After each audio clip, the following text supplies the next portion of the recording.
Olá pessoal, tudo bem? Vamos falar sobre corrupção?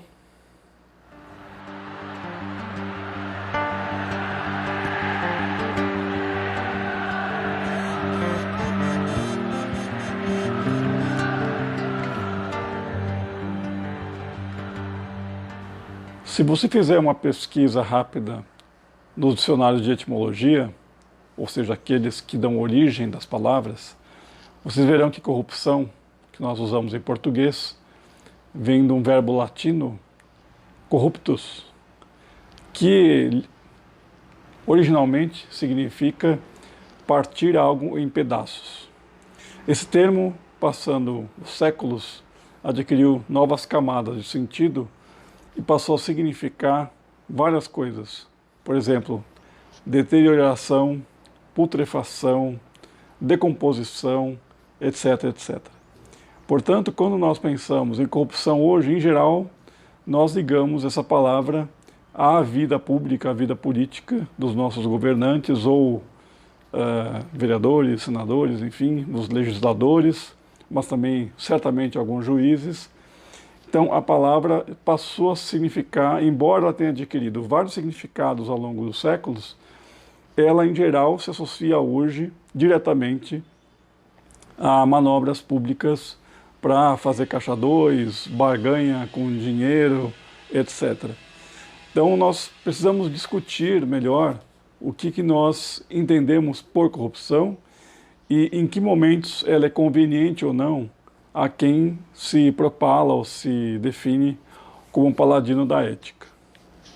Acho que nenhum de nós que assiste TV de vez em quando ou lê jornais digitais, sejam eles tradicionais, da mídia corporativa ou da chamada mídia progressista, nenhum de nós ignora que a corrupção é uma questão antiquíssima em nosso país, pensando desde o Estado do Brasil, quando o Brasil virou Brasil de fato, no segundo século XIX, nós sabemos, os livros de história contam que há vários casos de corrupção, de compra de votos, enfim, E na história recente da nossa chamada República também temos vários casos de corrupção, ninguém nega isso.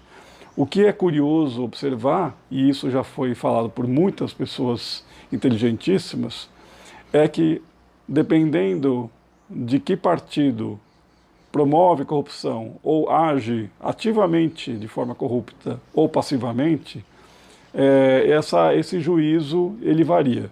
Portanto, essa escala moral, essa escalada contra a corrupção, ela é sempre muito relativa, porque ela está ligada a interesses pessoais dos envolvidos, mas também daqueles que os apoiam, seja porque acreditam de fato na legenda partidária, no projeto, entre aspas, que os partidos tenham, seja porque têm interesses escusos nesses sujeitos corruptos, etc.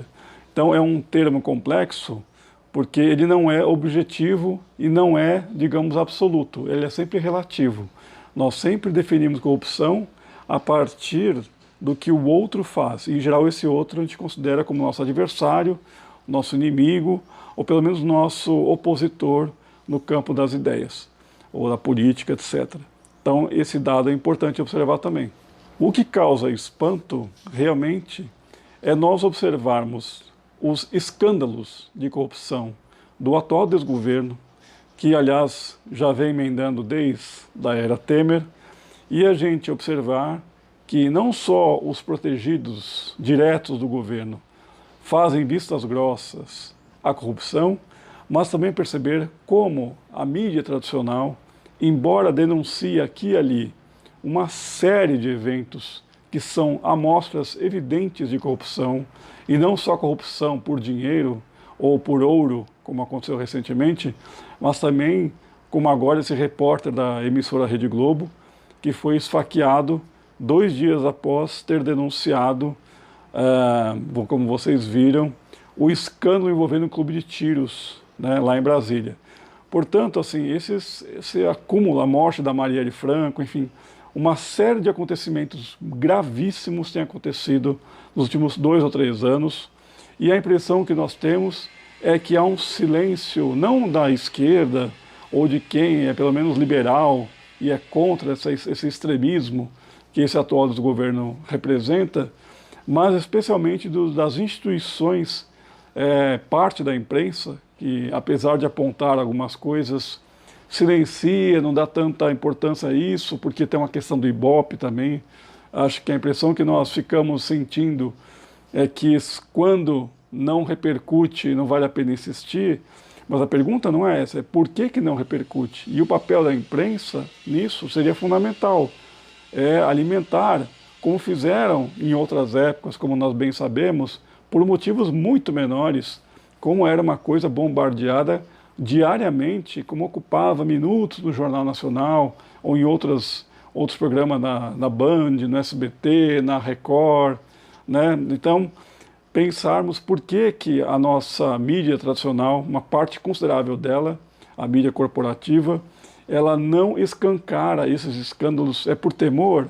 É porque ela acredita que, de fato, combater o petismo é a coisa mais importante que restou ao Brasil? É não enxergar que nós temos um bando, uma crescente miséria assolando populações inteiras, bairros inteiros de São Paulo. Quem mora em São Paulo sabe disso.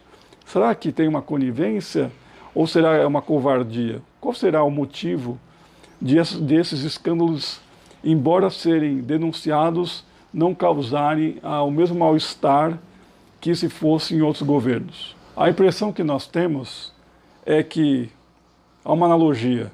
Da mesma forma que as pessoas dizem bandido bom e bandido morto, defendem os seus bandidos de estimação, acontece algo muito parecido com o termo corrupção. Quando se aponta no adversário, eles exageram, fazem hipérboles, né? Expressões, por exemplo, o maior assalto da história do Brasil, etc. Mas quando são eles que cometem coisas tão ou muito mais graves, há um silêncio que nós podemos chamar de várias formas. Educadamente, um silêncio cínico, ou, se quisermos, de uma forma ainda mais delicada, um silêncio que representa uma desfaçatez, ou seja, uma zombaria ao mesmo tempo. A pessoa sabe que estão acontecendo vários eventos, trocas de delegados no Rio de Janeiro, troca de ministros, etc, etc. Quer dizer, não é só a corrupção financeira, que já é gravíssima, mas corrupção moral, corrupção institucional, corrupção religiosa, pastores de televisão, nós sabemos, etc. Portanto, é o mesmo mecanismo que a gente observa. Quando convém, a corrupção é algo demoníaco, precisa ser combatido. Vamos arrancar o comunismo do Brasil, porque os comunistas são totalitários. A questão é saber quem é totalitário de fato. Se é quem um dia diz que a liberdade de imprensa é algo, né, de expressão, é algo que não pode ser questionado, e no outro sugere sigilo de 100 anos. O que vocês acham? Bom, é isso, pessoal. Até a próxima.